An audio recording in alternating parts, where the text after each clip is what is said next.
Slip disc bulging या herniation की बीमारी से मुक्ति पाने की और इसके दर्द से छुटकारा पाने की प्रक्रिया में राइट एक्सरसाइज की सही व्यायाम की बहुत ही बड़ी भूमिका है।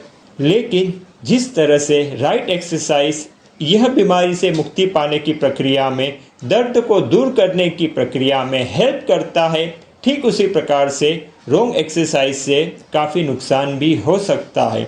इसीलिए राइट एक्सरसाइज को राइट मेथड से करने की जानकारी होना बहुत ज़रूरी है। तो इस वीडियो में हम ऐसे ही 5 एक्सरसाइज के बारे में जानने वाले हैं जो स्लिप डिस्क हर्निएशन और बल्जिंग की समस्या से मुक्ति पाने में और इसके दर्द से छुटकारा पाने में बहुत ही लाभकारी है। तो इस वीडियो को पूरा देखिए और ध्यान से देखिए, क्योंकि इसमें ऐसी 5 एक्सरसाइज की राइट मेथड के बारे में बताया है जो आपको इस बीमारी से मुक्ति पाने में बहुत ही यूजफुल होगी। हेलो फ्रेंड्स, मैं डॉक्टर आशीष एल ठक्कर, होम्योपैथ और health and weight loss coach, जिसे आप डॉक्टर अर्क के नाम से जानते हैं। तो चलिए इस वीडियो के मेन टॉपिक में आगे बढ़ते हैं। 5 powerful exercise slip disc bulging के लिए और डिस्क हर्निएशन के लिए। Single leg supine thigh hug. Single leg यानी इसे एक समय में एक ही लेग से हमें करना होता है, और सुपाइन यानी हम जो पीठ के बल पर सो जाते हैं, लेटते हैं, उसको सुपाइन पोजीशन कहते हैं।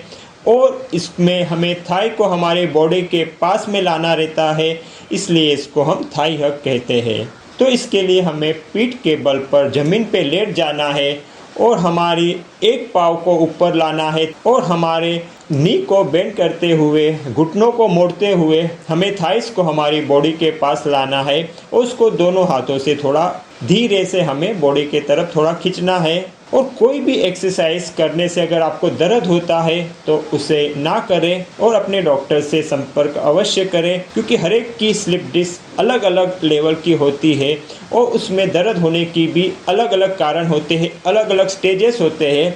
तो वो हिसाब से सभी को सेम एक्सरसाइज सूट हो वैसा ज़रूरी नहीं है।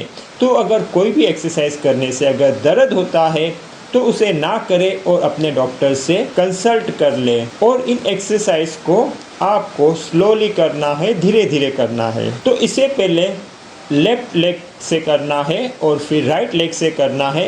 ऐसे एक बार लेफ्ट, फिर राइट, फिर लेफ्ट, फिर राइट, इस तरह से करना है। शुरू में आप इसको 10 बार यानी 5 बार लेफ्ट लेग को और 5 बार राइट लेग को आगे लेते हुए करेंगे और फिर धीरे धीरे इसे बढ़ाते जाएंगे और फिर 10 से 20 बार और 20 से 30 बार आपको इसे करना है। इसके बाद में हम करेंगे कैट काव एक्सरसाइज, यानी इसमें हमें कैट की तरह और काव की तरह पोजीशन बनानी होती है, इसीलिए इसका नाम है कैट काव एक्सरसाइज। इसमें हमें इस तरह से जमीन पे हमारी पोजीशन बनानी है और पहले हमें हमारे हेड को डाउन करते हुए थोड़ा सा हमारे पीठ का, बैक का एक ऊपर की तरफ हो ऐसा कर्व बनाना है। और इस पोजीशन में हमें बहुत ही कम समय रहना है, ज़्यादा समय पोजीशन में हमें नहीं रहना है। और फिर हमें तुरंत ही पोजीशन चेंज करते हुए इसका ऑपोजिट कर्व बनाना है, यानी हमारा हेड ऊपर होगा उसमें और हमारी बैक का जो कर्व होगा वो डाउन साइड में होगा, ताकि हमारी बैक इसमें एक्सटेंडेड पोजीशन में होगी। और इस पोजीशन में, जिसे कैट पोज कहते हैं, इसमें हमें थोड़ा ज़्यादा समय रहना है। और इसके पहले जो हमने हेड को डाउन किया था वो काव पोज था, उसमें हमें कम समय रहना है। खास ध्यान में रखिए, इसमें एक में हमारी बैक का फ्लेक्शन होता है और दूसरे में हमारी बैक का एक्सटेंशन होता है। तो हमें फ्लेक्शन खास करके बहुत कम समय के लिए करना है, लेकिन एक्सटेंशन को अधिक समय के लिए करना है। यह बहुत ज़रूरी है। ऐसा क्यों होता है, इसका साइंटिफिक रीज़न समझाने के लिए मैं एक अलग वीडियो बनाने वाला हूँ कि क्यों फ्लेक्शन से एक्सटेंशन एक्सरसाइज इसमें ज़्यादा लाभकारी होती है।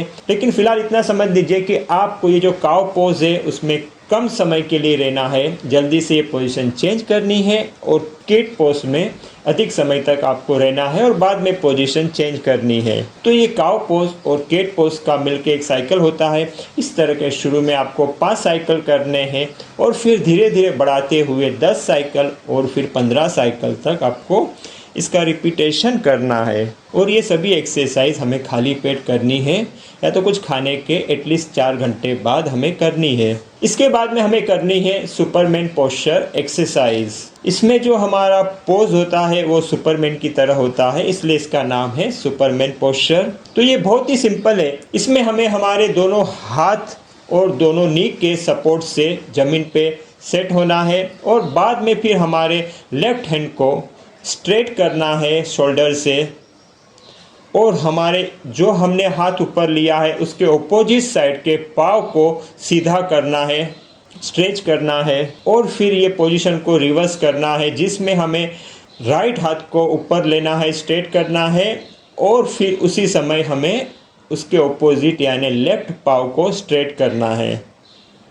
तो ऐसे अल्टरनेट हाथ पाँव के इस्तेमाल से हमें ये एक्सरसाइज को करना है और इसके रिपीटेशन भी हमें शुरू में 10 बार यानी 5 बार लेफ़्ट साइड के हाथ से और 5 बार राइट साइड के हाथ को ऊपर उठाते हुए करना है और फिर ये रिपीटेशन को बढ़ाते हुए 20 बार और फिर आगे 30 बार तक इसको रिपीट करना है। इसके बाद में जो एक्सरसाइज हमें करनी है उसका नाम है कोबरा पोज यानी भुजंग आसन। इसमें हमारी जो पोज होती है, पोस्चर होता है वो कोबरा यानी स्नेक के जैसा होता है, इसलिए इसका नाम है कोबरा पोज। इसमें हमें जमीन पर पेट के बल लेट जाना है और दोनों हाथों की हथेलियों को जमीन पर टेका के हमारे सर को और चेस्ट के पोर्शन को ऊपर उठाना है और कुछ समय इस स्थिति में रहना है और फिर हमें फिर से रिलैक्स हो जाना है। इसका रिपीटेशन भी हम पहले 5 बार करेंगे, फिर बढ़ाते हुए 10, 15 और 20 बार तक इसका रिपीटेशन हमें करना होता है। इसके बाद में हमें करनी है बैकवर्ड बेंडिंग एक्सरसाइज। इसे हम स्टैंडिंग पोजीशन में करने वाले हैं, इसलिए हमें खड़ा होकर दोनों हाथों को ऊपर लेना है और फिर धीरे धीरे हमको हमारी बैक को पीछे की ओर बेंड करना है। कुछ सेकंड्स के लिए इस पोजीशन में रहना है और फिर से स्ट्रेट होना है। इसका रिपीटेशन भी हम शुरू में 5 बार करेंगे और बाद में 10, 15, 20 और 25 बार तक इसका रिपीटेशन हम करेंगे। तो फ्रेंड्स, ये थी 5 एक्सरसाइज जो आपको स्लिप डिस्क बल्जिंग या हर्निएशन की प्रॉब्लम से मुक्ति पाने में और उसके दर्द को तुरंत ठीक करने में बहुत ही हेल्पफुल है। और मैं भी नेक्स्ट वीडियो बनाने वाला हूँ कि हमें कौन कौन सी एक्सरसाइज इस बीमारी में नहीं करनी चाहिए, तो उसके बारे में सबसे पहले जानने के लिए अगर आपने अब तक सब्सक्राइब के बटन को नहीं दबाया है तो उसको खास दबाइए और बेल आइकॉन को भी प्रेस कीजिए ताकि आपको हमारे हर नए वीडियो के बारे में सबसे पहले पता चले। पूरा वीडियो देखने के लिए धन्यवाद। अच्छा लगा हो तो लाइक और शेयर अवश्य करें। Stay connected, stay healthy, grow happy.